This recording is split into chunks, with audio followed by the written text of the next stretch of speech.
प्रधानमंत्री नरेंद्र मोदी जब अपने विदेश दौरे से बीचों बीच लौट आए तो उस समय ही यह समझ में आ रहा था कि यह हमला जो है उसका माकूल जवाब हिंदुस्तान को देना है। उस हमले को लेकर न केवल एक आम इंसान में गुस्सा है, बल्कि जो हुक्मरान हैं, जो सत्ता संभाले हुए हैं, उन्हें भी यह जिम्मेदारी का एहसास है। प्रधानमंत्री के तेवर को देखकर इतना आप समझ सकते हैं कि देश के दुश्मन बचेंगे नहीं।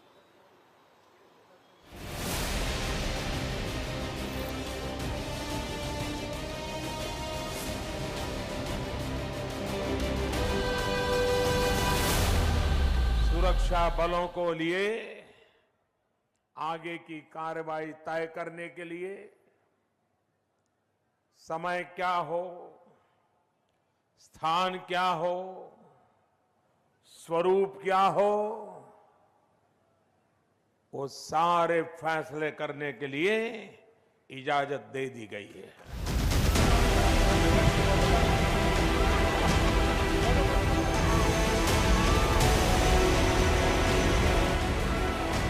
पहलगाम आतंकी हमले के 18 घंटे के भीतर बुधवार सुबह करीब 7 बजे दिल्ली एयरपोर्ट, सऊदी अरब का दौरा बीच में ही छोड़कर प्रधानमंत्री जब दिल्ली एयरपोर्ट पर उतरते हैं तो उनकी गाड़ी तैयार होती है। प्रधानमंत्री मोदी विमान से उतरे और विदेश सचिव विक्रम मिस्री से कुछ कहते हैं।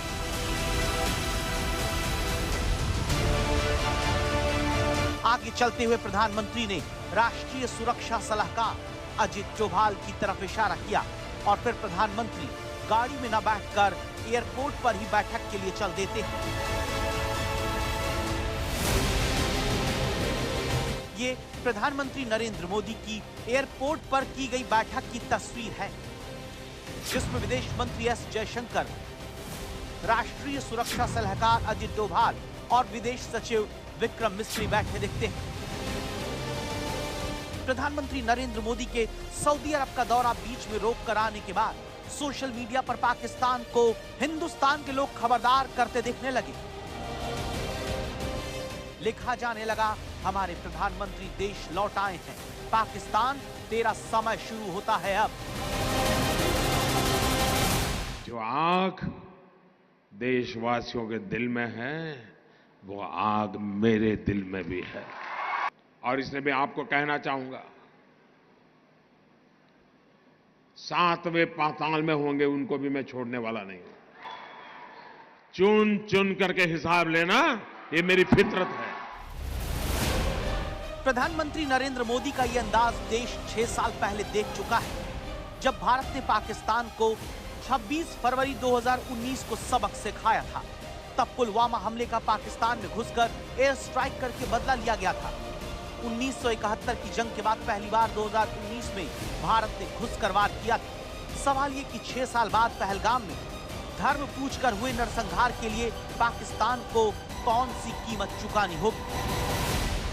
मैं आतंकी संगठनों को और उनके सरपरस्तों को कहना चाहता हूं कि वे बहुत बड़ी गलती कर चुके हैं। बहुत बड़ी कीमत उनको चुकानी पड़ेगी। सवाल यह है कि प्रधानमंत्री किस तरह से पाकिस्तान को उसके फैलाए आतंक का जवाब देने की सोच रहे हैं। पहलगाम हमले के बाद से प्रधानमंत्री मोदी का चेहरा गुस्से में तमतमाया हुआ दिख रहा है। वो भले ही सऊदी अरब में थे, लेकिन उनका दिल हमले की खबर आने के बाद से लगातार भारत में लगा हुआ था। हमले के तुरंत बाद प्रधानमंत्री ने सऊदी अरब से ही सीधे गृह मंत्री अमित शाह से बातचीत की। उन्हें तुरंत जम्मू कश्मीर भेजा। अमित शाह ने रात में ही श्रीनगर पहुंचकर मोर्चा संभाल लिया। आतंकी हमले के 24 घंटे के भीतर पहलगाम के बैसरन घाटी में सीधे अपना हेलीकॉप्टर उतारकर गृह मंत्री ने साफ कर दिया कि घाटी में आतंक का जो नाग फिर से फन उठा रहा है, उसे कुचला जाएगा। सिर्फ उन लोगों तक नहीं पहुंचेंगे जिन्होंने इस घटना को अंजाम दिया है, हम उन तक भी पहुंचेंगे जिन्होंने पर्दे के पीछे बैठकर हिंदुस्तान की सरजमी पर ऐसी नापाक हरकतों की साजिशें रची हैं। भारत एक इतनी पुरानी सभ्यता और इतना बड़ा देश है जिसको ऐसे किसी भी आतंकी गतिविधियों से किसी भी सूरत में डराया नहीं जा सकता। ऐसी हरकतों का जिम्मेदार और इसके जिम्मेदार लोगों को आने वाले कुछ ही समय में जोरदार तरीके से नजर आएगा। मैं देशवासियों को आश्वस्त करना चाहता हूं। डल झील में उठती लहरें मानो उस वक्त का एहसास कराने लगी जिसकी हलचल आतंकवाद फैलाने वालों के गढ़ में जल्द नजर आ सकती है। कहा जा रहा है कि कश्मीर अब की अपनी धरती पर आए मेहमान सैलानियों के खून से लाल होने के बाद चाहता है कि आतंक को आंधी की तरह खत्म कर दिया जाए।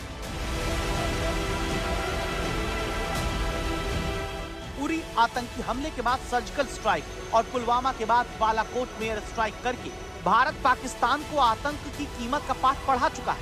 इसीलिए पुलवामा के बाद पाकिस्तान ने भारत में किसी बड़े हमले की जुर्रत नहीं की। लेकिन 6 साल बाद पाकिस्तान की तरफ से हुए इस हमले ने सर्जिकल और एयर स्ट्राइक से भी बड़े एक्शन के लिए भारत के हाथ खोल दिए हैं। पाकिस्तान पर क्या वैसा हमला होगा कि पाकिस्तान की पुश्तें याद रखेंगी?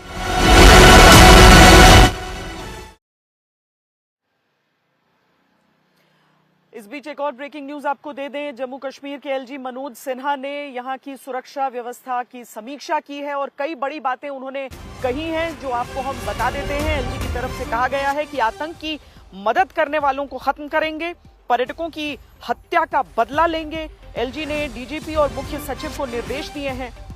खासकर जिस बात पर जोर है वो है जो आतंकवादियों को आतंक को मदद पहुंचाते हैं उनकी बात। और अरविंद ओझा हमारे साथ जुड़ रहे हैं। अरविंद, बड़ी संख्या में हिरासत में भी लिया गया है लोगों को। एलजी की तरफ से इस मंशा को, सरकार की इस मंशा को स्पष्ट भी कर दिया गया है।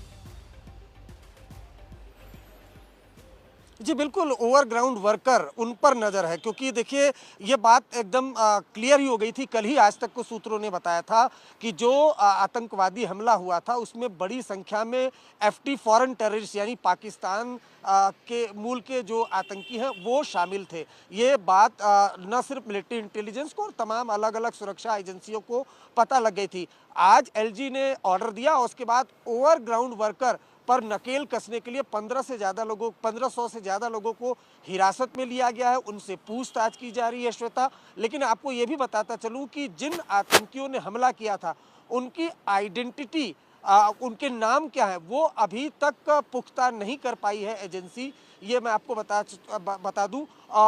ये जरूर है कि वो फॉरेन टेररिस्ट है, पाकिस्तान मूल के हैं, लेकिन सुबह से अलग अलग जो खासतौर से साउथ कश्मीर की बात कर ली जाए 11 ऐसे टेररिस्ट हैं जो वांटेड है, पाक ट्रेंड है, उनके डिटेल्स को भी खंगाला गया। तो अभी जिन्होंने अटैक किया था उनकी नाम क्या है, उनकी पहचान क्या है, नाम को लेकर अभी तक पुख्ता नहीं है। वो दूसरी चीज़ मैं आपको ये भी इम्पोर्टेंट बता दूं, देखिए राजनाथ सिंह का जो बयान आपने सुना होगा उसमें जो आखिरी में उन्होंने कहा कि जो पर्दे के पीछे के लोग हैं उनको भी नहीं छोड़ा जाएगा। तो इंटेल एजेंसीज के सोर्सेज ये कहते हैं कि खासतौर से पीओके में वो हैंडलर, वो लोग लश्कर के या फिर जैश के वो हैंडलर जो ट्रेंड करके मिलिटेंट्स को यहाँ जम्मू कश्मीर में भेजते हैं, उन पर भी तमाम जो सिक्योरिटी एजेंसीज हैं उनकी निगाहें रहेंगी आने वाले दिनों में।